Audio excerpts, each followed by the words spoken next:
Bom, antes de abrir para os comentários, Paulinha, um epidemiologista ontem no Twitter parece ter feito aquele trabalho que era o trabalho do governo de São Paulo, né?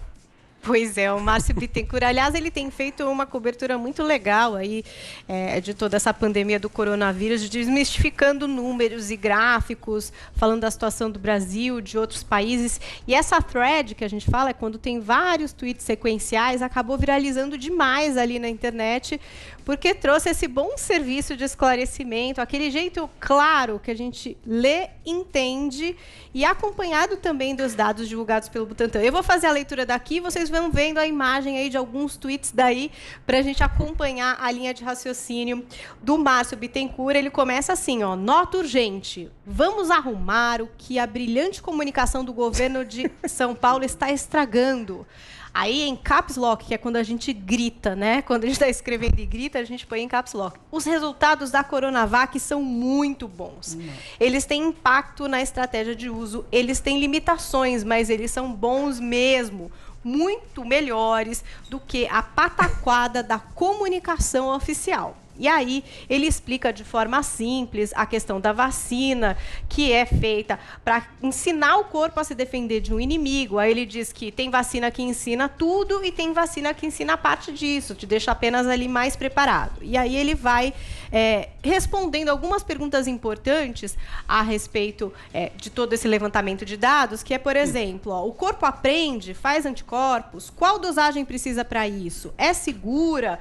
O que o corpo aprendeu ajuda a defender do inimigo? E ele faz um balanço positivo em relação a esses dados divulgados. E aí ele coloca ali o seguinte, olha, ele classifica como sensacional o dado que diz que 0,15% das pessoas que tomaram a vacina precisou de assistência médica, 7 pessoas entre 4.599, enquanto 0,7% do grupo de estudo que recebeu placebo teve de receber a assistência médica. Então, essa diferença de 78% ele classifica aí como um dado sensacional, um dado muito bom.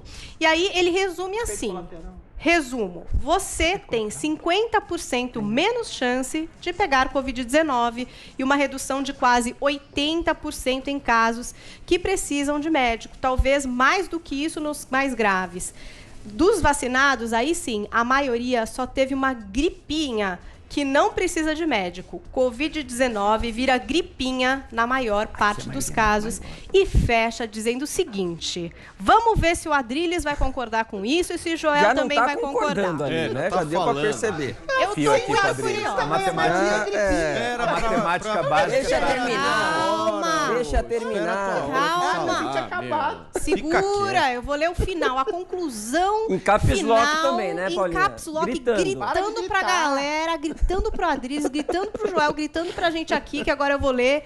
A melhor vacina é a vacina que está disponível mais rápido. Não. A melhor vacina é a vacina que pode vacinar mais gente. Nossa.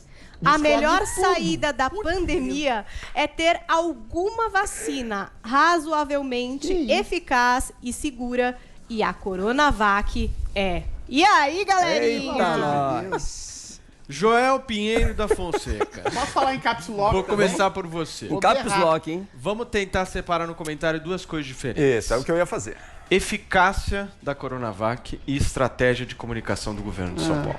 Perfeito, Paulo. Era justamente por aí que eu ia começar a minha resposta, né? Quanto à eficácia da Coronavac, boa. Excelentes notícias.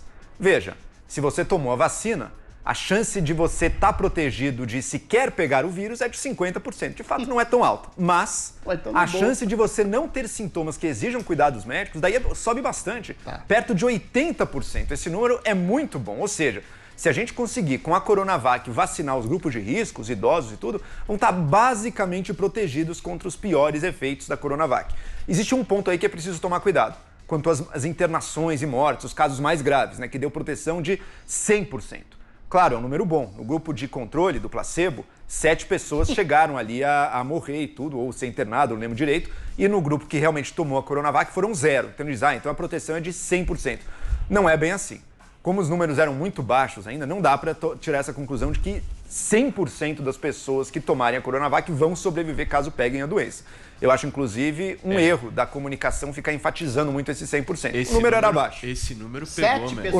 O número era baixo. Não, então, 7 do grupo de controle morreram e 0 do que tomaram. Né? Calma, mas eles revelaram os dados estatísticos ali também. Agora, o fato da comunicação estar enfatizando muito isso, eu acho temerário, porque vai que uma pessoa que tomou a Coronavac acaba tendo a versão grave e acaba morrendo no hospital. Daí todo mundo vai dizer, olha aqui, era mentira, não era 100%. Então, esse 100%, de fato, esse aí não dá para afirmar ainda, não existe dado estatístico bastante para afirmar ele. Mas quanto aos que pegam sintomas de moderados a graves, ali, esse sim, esse teve uma amostra boa, dá para comparar bem. Foi uma proteção de 80%, ou seja, você tomando a vacina, você está 80% protegido contra as versões aí de leve a moderado, que exigem cuidados médicos, que exigem acompanhamento médico da doença. É um ótimo resultado. A gente já tem muitas doses dela, vai ser muito bom para proteger a população mais vulnerável desse país. Então é isso, os resultados da Coronavac foram bons. E tem aí, eu recomendo fortemente o fio aí do Dr. Márcio Bittencourt, que a Paulinha leu. Eu não. E que... Mas, Adriles, são autoridades científicas, Adriles. São autoridades, você não gosta porque é científico, porque é alguém que entende matemática, entende estatística, entende de ciência. Entende de ciência. Não, o Dr. Márcio Bittencourt, inclusive, é cientista. Então, são os dados científicos são positivos. Agora, o outro lado da questão. A comunicação do governo de São Paulo e do Instituto Butantan nessa história toda foi um desastre, gente. Foi um desastre desde o início, em que começava a cantar a vacina, vamos apresentar para a Anvisa, não sei o quê. Daí chegava no dia prometido e não apresentava e não dizia direito por quê. Depois soltou aquela informação, tá acima de 50%, mas não vamos falar quanto. A gente ficou uma semana esperando. Depois lançou o dado dos 78%, que é positivo, que é dos sintomas leves a moderados, ele é um dado muito positivo, mas não falou da efetividade total, né? O quanto ela te protege de sequer contrair a doença, que é o tal dos 50,4%. Então foi uma comunicação que, tentando vender sempre a versão mais espetacular, tentando dar sempre o melhor lado da vacina, acabou metendo os pés pelas mãos, porque a gente perdeu confiança na comunicação dele. Ele mais minou a credibilidade só porque ele queria dar a melhor notícia sempre, de forma apressada, antes de soltar de fato os dados. Então isso minou um pouco a credibilidade da comunicação feita. Se eles tivessem esperado, Joel, para dar aquela coletiva de ontem, né, como a coletiva final, sem ter apresentado os outros dados anteriores, eu acho que teria um impacto na população porque muito primeiro melhor. Apresentou o 100%, daí depois falou que era em 7%. Primeiro apresentou o 78 e o 100, exato, que o 78 é um dado sólido, lá, o 100 o 78 não tão sólido está assim. lá também, e é um dado positivo. É um dado positivo, mas não falou realmente da eficácia dela em impedir que você contraia. Então eu considerei um desastre a comunicação do Butantan e do Estado de São Paulo junto à opinião pública antes de soltar os dados. Deveriam ter feito de forma melhor. Eles machucaram um pouco desnecessariamente a credibilidade deles com esses erros de comunicação. Perfeito. Adriles Jorge, agora sim. E você? Tá feliz com a eficácia e com a comunicação? Eu acho que as duas coisas se confundem num ponto de vista negativo. Se a comunicação foi ruim, se a comunicação foi deturpada de alguma forma, colocando números bons primeiros, números ruins primeiros, então a eficácia pode ser comprometida pela comunicação. Porque, por exemplo, com 100% de eficácia em casos graves, testando apenas 7, é esse mesmo número, telespectador, 7 pessoas, você não prova rigorosamente nada. E outra coisa, objetivamente, Paulo, a vacina chinesa, a Coronavac, é a pior vacina do mundo, ainda que ela tenha uma efetividade pragmática que possa diminuir bastante os casos de corona e que possa ajudar bastante no sistema de saúde. 50% de eficácia é o mínimo esperado e salientado pela OMS como validade de uma vacina. Ou seja, se tiver uma margem de erro, se tiver uma coisa meio nublada na estatística do Butantan e 7 pessoas, por exemplo, sendo testadas, é uma coisa muito... Não é 7 testados, é 7 que morreram. 7 pessoas, milhares graves, são só 7 pessoas.